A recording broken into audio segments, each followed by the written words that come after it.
వెళ్తాడు, క్షమాభిక్షకి వెళ్తాడు. దయార్థ హృదయంతో రాష్ట్రపతి క్షమాభిక్ష కూడా పెట్టచ్చు. There is every possibility, we cannot rule out. ఒక ఉగ్రవాదికి ఇన్ని ప్రావిజన్స్ ఉన్నప్పుడు అతను ఒక రౌడీ షీటర్. బార్ కౌన్సిల్లో కొందరు పెద్దలు ఫోన్లు చేసి లాయర్లకి అతని కేసు టేకప్ చేయొద్దని ఎలా చెప్తారండి? ఒకటి. రెండవది, అజ్మల్ కసబ్ తీసుకున్నాం, వాడే అని అంటాను, ఎందుకంటే మన వ్యవస్థ మీద దాడి చేశాడు. 4 ఏళ్ళు 26 కోట్ల రూపాయలు వాడి మీద ఖర్చు పెట్టింది.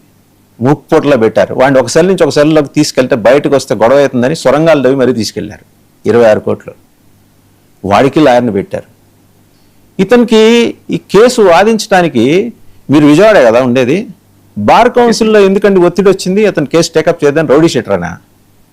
నాగరాజు విషయంలో తర్వాత వద్దాం. ఇది కొద్దిగా చెప్పండి సార్, మీరు న్యాయవాది కాబట్టి.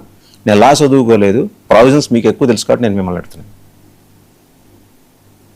వెరీ గుడ్ మార్నింగ్ అండి. ముందుగా మీకు 99 వీక్షకులకి అలాగే ప్యానల్లో ఉన్నటువంటి అధికార ప్రముఖులకు వెరీ గుడ్ మార్నింగ్ సార్. మొదటగా చెప్పదలుచుకున్నది ఏంటంటే, భారత న్యాయ వ్యవస్థ ఎలా డిజైన్ చేయబడింది అంటే, మీరు ఎన్ని నేరాలు చేసినప్పటికీ కూడా మీ యొక్క స్వేచ్ఛని హరించకుండా మీకు అందరితో పాటు సమాన న్యాయం అందిస్తాము. ఆ న్యాయం అందిస్తాము. మీ యొక్క వాదనలో నిజం ఉన్నట్లయితే ఖచ్చితంగా మీరు ఉగ్రవాదైనా, రౌడీ షీటర్ అయినా, అమాయకుడైనా, మీ యొక్క వాదనలో పసలేకపోతే అమాయకులకి కొన్ని వేల కేసుల్లో శిక్షలు పడినటువంటి సందర్భాలు ఉన్నాయి. అలాగే అత్యంత అవినీతి కేసుల్లో కానివ్వండి, ఆర్థిక నేరాల్లో కానివ్వండి, మరొక ఎక్స్ట్రాషన్స్ ఇలాంటి క్రిమినల్ కేసుల్లో ఉన్న వాళ్ళు కూడా బయటకు తిరుగుతున్నటువంటి పరిస్థితి. ఇక్కడ ఏమవుతుందంటే, బయట కూర్చొని చెప్పడం వేరు, ఇలా జరుగుతుంది 302 అంటే మర్డరు, దానికి మరణ శిక్ష వరకు ఉంటుంది అని చెప్పడం వేరు. బట్ ఆ ఎవిడెన్స్ ని ప్లేస్ చేయడం అనేది, వాదనలు వినిపించడం అనేది it's art of advocacy. So అందరికీ కూడా సమానమైన న్యాయం అందాలి కాబట్టి ఉగ్రవాదులైనా ఎవరైనా కానీ వాళ్ళకు ఒక ఆపర్చునిటీ ఇస్తుంది చట్టం. ఇక్కడ ఈ గాదే సాయి విషయంలో బార్ కౌన్సిల్ మీదకి ఫోన్ చేసి ఒత్తిళ్లు వచ్చినాయి, లేకపోతే మరొకటి ఇవన్నీ కూడా రకంగా చెప్పాలంటే అబద్ధమనే చెప్పాలి. ఒక అడ్వకేటు కేసు తీసుకోవాలి అని కృతనిశ్చయంతో ఉన్నప్పుడు ఎవరు ఫోన్ చేసినా ఆగే పరిస్థితి కాదు. At the same time Bezawada bar association లో అసలు అటువంటి కార్యక్రమాలను ఎంకరేజ్ చేసేటువంటి పరిస్థితి కాదు. ఎందుకంటే ఒక ప్యానల్ ఆఫ్ అడ్వకేట్స్ ఉన్నారు. మానవ హక్కుల్ని హరిస్తే ఖచ్చితంగా వాడు సిఏ అయినా సీఎం అయినా ఎట్టి పరిస్థితుల్లో రిటాలియేషన్ ఉంటుంది. కాబట్టి సక్సెస్ఫుల్ గా ఈ రోజు వరకు ప్రభుత్వం సుమారుగా 38 రోజుల నుంచి ఆ తల్లి అడుగుతున్నా, ఆ మేనమామలు అడుగుతున్నా, లేకపోతే ప్రతిపక్ష పార్టీలు అడుగుతున్నా సీసీటీవీ ఫుటేజ్ కి ఈ రోజు వరకు దిక్కు లేకుండా పోయింది.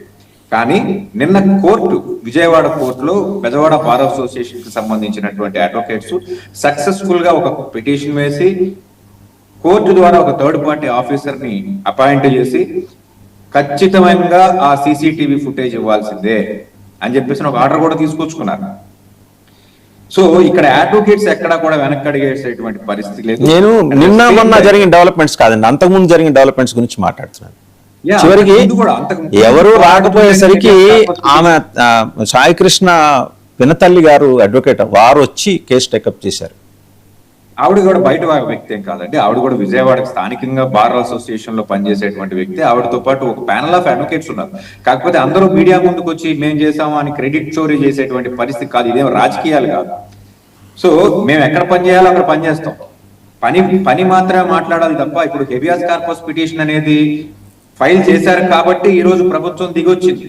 హెబియాస్ కార్పస్ పిటిషన్ లేనప్పుడు ఈ ప్రభుత్వం కానివ్వండి, ఈ ప్రతిపక్షాలు కానివ్వండి ఎక్కడ ఉన్నాయండి? వాడు ఏమైనా నిన్నపోతే ఇవాళ హెబియాస్ కార్పస్ పిటిషన్ వేశారా? లేకపోతే ప్రభుత్వం ఏమైనా 24 గంటల్లో స్పందించిందా? లేదు కదా.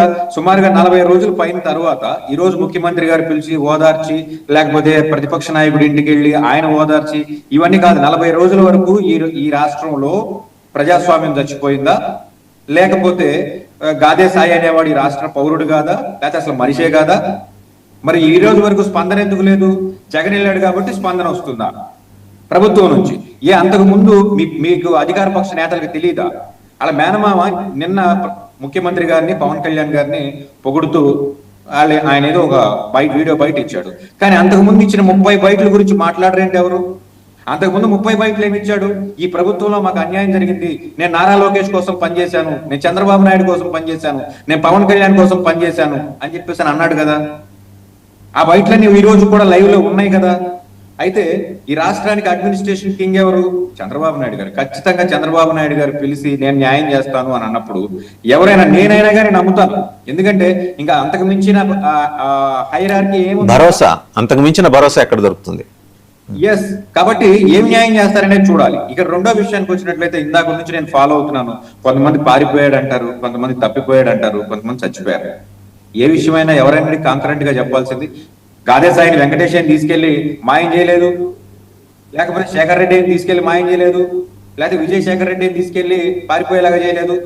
ఖచ్చితంగా ప్రభుత్వ అధికారులు అతన్ని అదుపులోకి తీసుకున్నట్టు రికార్డులు ఉన్నాయి. ప్రభుత్వ అధికారులు తీసుకున్నట్టు రికార్డులు ఉన్నాయి మార్కాపురం ఆ ఏరియాస్ లో. నేను అడిగేది అదే కదా సార్, ఇందాక నుంచి తెలంగాణ రిజిస్ట్రేషన్ తో 2 వెహికల్స్ వెళ్ళాయి, ఆ వెహికల్ లో సిఐ గారు ఉన్నారు. పార్టీ అధికార ప్రతినిధులు కాదు, పార్టీ అధికార ప్రతినిధులు కాదు, ఖచ్చితంగా విజయవాడకు సంబంధించినటువంటి పోలీసు ఉన్నతాధికారులు చెప్పాలి. మేము తీసుకున్నాము పారిపోయాడనా, లేదా మేము తీసుకున్నాము చనిపోయాడనా, లేదా మేము తీసుకోలేదు అసలు మాకు తెలియదని ఏదైనా ఎవరైనా ఎవరు చెప్పాలి? కాంకరెంట్ ఇన్ఫర్మేషన్ ఈ రోజు వరకు లేదు పోలీసు వైపు నుంచి, official information. At the same time unofficial గా కంటి తుడుపు చర్యలు ఏంటంటే ముందు వీఆర్కి పంపించారు, ఈ జిల్లా దాటిచ్చారు. నాగరాజు, సిఐ నాగరాజు అనే వ్యక్తిని ఈ జిల్లా దాటిచ్చారు. ప్రభుత్వం ఇంటెన్షనల్ గా వీఆర్లోకి పెట్టింది.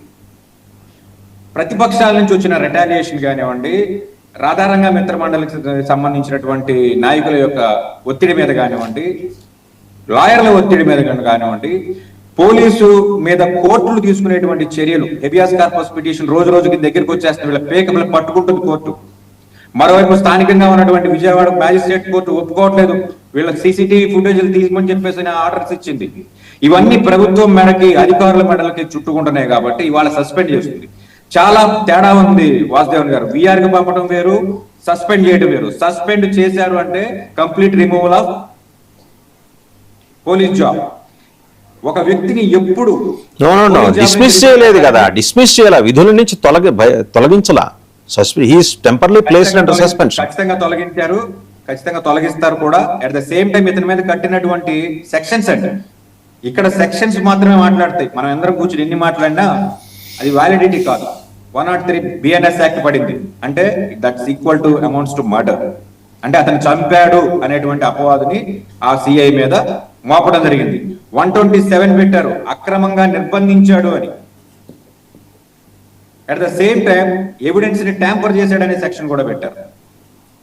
ఇవన్నీ పెట్టిన తర్వాత కూడా అఫీషియల్ గా మౌత్ ద్వారా చెప్పట్లేదు అతన్ని పట్టుకున్నారు, చంపారు, మెడికల్ ఎవిడెన్స్ ని కూడా ధ్వంసం చేశారని అఫీషియల్ గా చెప్పట్లేదు. బట్ డాక్యుమెంటరీ ప్రూఫ్ ఎఫ్ఐఆర్ అని చెప్తుందంటే ఈ అపవాదులన్నీ మోపారు. ఈ అపవాదులు ఎప్పుడు మోపుతారు? వ్యవహారంలో ప్రైమరీ ఇన్ఫర్మేషన్ లేకుండా ఒక అధికారి మీద ఇన్ని మోపే పరిస్థితి ఉంటుందా? ప్రైమరీ ఎవిడెన్స్ లేకుండా మీరు నేను కేసు పెట్టినా కానీ చేయరు కదండి పనులు. రెండోది, ఎప్పుడు ఈ ఎఫ్ఐఆర్ కట్టబడింది అనేది ఇక్కడ ప్రశ్నార్థం. గాదే సాయి మిస్ అయిన దగ్గర నుంచి ఈ ఇన్వెస్టిగేషన్ జరుగుతుందా? లేదు కదా. జగన్మోహన్ రెడ్డి అనేవాడు వెళ్ళని వెంటనే రెండో రోజు ఎఫ్ఐఆర్ కడతారా మీరు? అంటే ఏం చెప్పదలుచుకున్నారు? ఈ సమాజానికి లేని అప్లాజ్ ఎందుకు ఇస్తున్నారు అతనికి? జగన్మోహన్ రెడ్డి ఎఫ్ఐఆర్ కట్టడం. వెంకటేష్ గారు, నాకు ఇక్కడ ఇందాక నుంచి లీగల్ ఫ్రేమ్ లో నాకున్న సందేహం మీతో షేర్ చేసుకుంటున్నా. లీగల్ ఫ్రేమ్ లో ఉండే సందేహం మీరు మాత్రమే చెప్పగలరు, మీరు లాయర్ కాబట్టి.